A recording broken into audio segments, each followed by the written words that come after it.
Hi Alfie, hi Bella. It's story time today, so I hope you're sitting comfortably. As you can see, there's characters involved in today's story, so you'll have to pay attention to those ones coming up. All right, today's story is from another Enid Blyton book called The Happy Hours Storybook. This is a super old book too, so the story's older than me, that old. Today's story is called Dame Roundy's Stockings.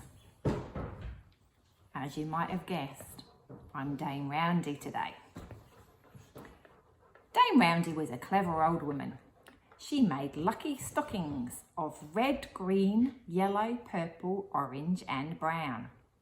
Whoever wore her lucky stockings would be sure to have good luck for a whole day. So you can guess that Dame Roundy sold plenty. And there were always elves, pixies, gnomes and goblins in and out of her front door, coming to buy her lucky stockings. But she would never sell her lucky stockings to witches or wizards. No, she would say, I don't trust witches or wizards. They sometimes use bad magic instead of good. I don't want them to have my lucky stockings. So, the wizard who lived in Windy Wood nearby had to go without a pair of lucky stockings, although nearly everyone else had them. He was called Wizard Shaggy because he had such big black eyebrows. He was not really a bad wizard, but he wasn't kind or generous as most of the people around here were. One day, he badly wanted some lucky stockings. He'd had weeks of bad luck when everything had gone wrong that could go wrong. His chimney had smoked and the sweep wouldn't come. He had fallen down and hurt both his knees badly. He had had a bad cold and somehow or other he'd made himself the wrong sneezing spell. And instead of stopping his sneezing, the spell had made him sneeze 200 times without stopping, which was very tiring. I simply must get some good luck, said the Shaggy Wizard to himself. I shall go and ask Dame Roundy to sell me some lucky stockings. And if she won't, I will get them somehow. So he went to ask her, but she shook her head. You know my rules, Shaggy, she said. No lucky stockings for witches or wizards. Now go away. That's not fair.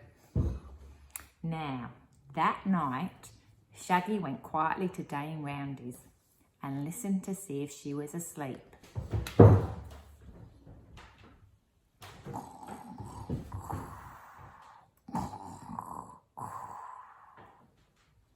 She was.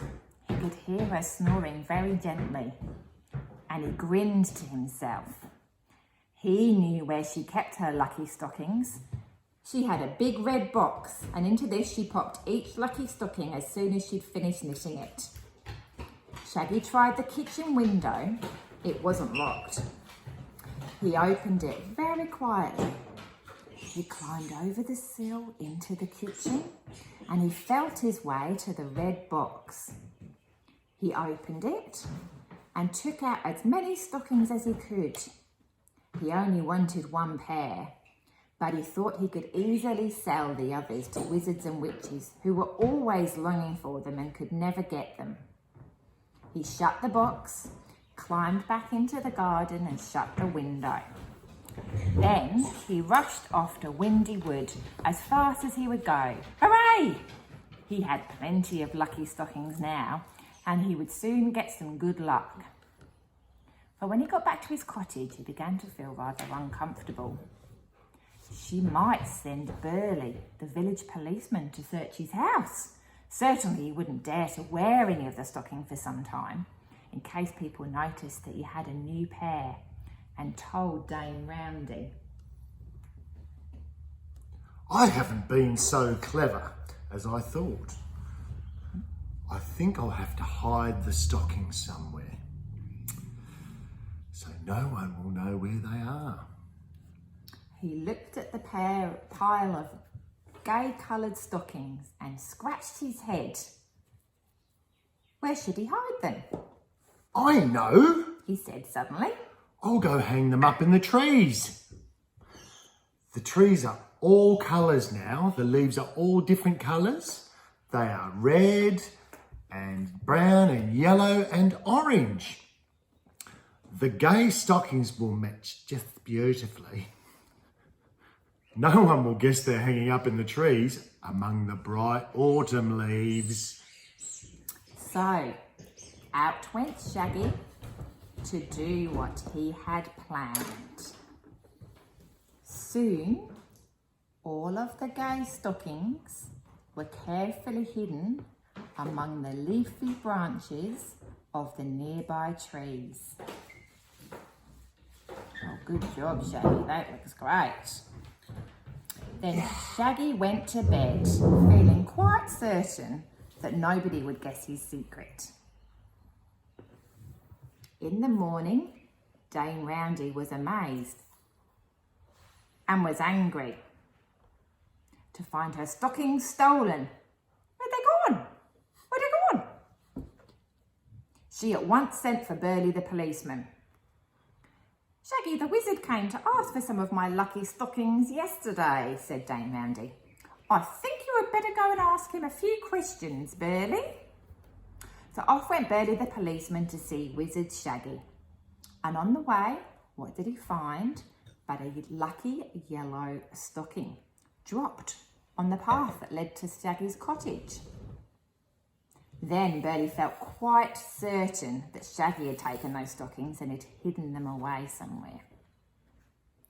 Shaggy pretended to be very surprised to see Burley, and he told him a lot of naughty stories. No, I didn't take the stockings. No, I wouldn't dream of doing such a thing. No, I wasn't out last night at all. I was fast asleep all through the night. I certainly haven't hidden the stockings.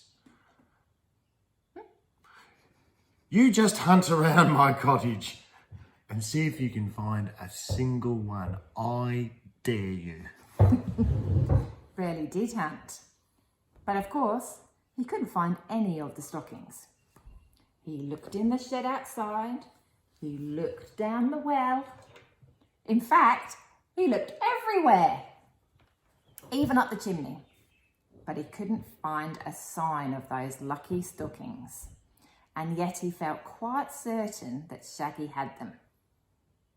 Still, he had to go home at last, and Shaggy grinned like anything to see the back of him. Nobody will ever find out my clever hiding place up in the trees, he said. But that night, a frost came. It was a very hard frost, and it loosened all the autumn leaves on the trees. In the morning, the wind got up and blew hard. Oof! The leaves, which had been made very loose by the frost, began to flutter down in the wind. Down came the leaves, and down and down. Soon, they were ankle deep in the wood. A crowd of pixies coming home from school shuffled through the leaves happily. The trees are almost bare, said one, looking up. Then he stared hard. I say, what are those things in that tree up there? And look, there are some more over there in that bare chestnut tree. And some more in the hazel tree. They're there. Over there. Are they funny long leaves? Everyone stared. They look like stockings, said another pixie. They are stockings, said a third. They're Roundy's stockings. They're the ones that were stolen. They've been hidden in the trees. Quick, quick, come and tell Burley and Dame Roundy. The pixies rushed off and soon came back with Burley and Dame Roundy. While the pixies had been gone, Shaggy the wizard had suddenly noticed that all the leaves had fallen off the trees and that the hidden stockings were now flapping and waving wildly in the strong wind. Anyone could see them. In a great fright, he rushed out and began to get the stockings down. Just as he was doing that, up came down Rowdy and Burley the policeman. Oh, God. So you were the thief, and you did hide the stockings, cried Burley, getting hold of Shaggy and shaking him till his hat flew off. Woo! Well, you can just come along with me now. I've got a few things to say to you. Oh, I thought I was so clever hiding the stockings among the bright leaves. Oh, I look a bit like Ozzy Osbourne there. Well, Shaggy, I suppose you forgot that leaves fall off in the autumn, said Dame Roundy, collecting all of her stockings. Well, for a wizard, I must say you're really very stupid. Oh, whoa, Sharon. Even a 5-year-old child could have told you that. What punishment shall we give him? Cried Burley. Let him come to me and learn how to knit stockings, said Dame Roundy with a smile. It will be a good lesson for him to knit lucky stockings for everyone else and never be allowed to wear them himself. So, that is what Shaggy is doing now. And he does have to work hard. Dame Rowdy sees to that. If you want a pair of lucky stockings, you'll know where to go. But you have to be a good, kind person or Dame Roundy won't sell you any. Slave labour. I should be paid for this. That's the end of today's story. We hope you enjoyed it. Have a lovely day and we'll see you again soon. Love you.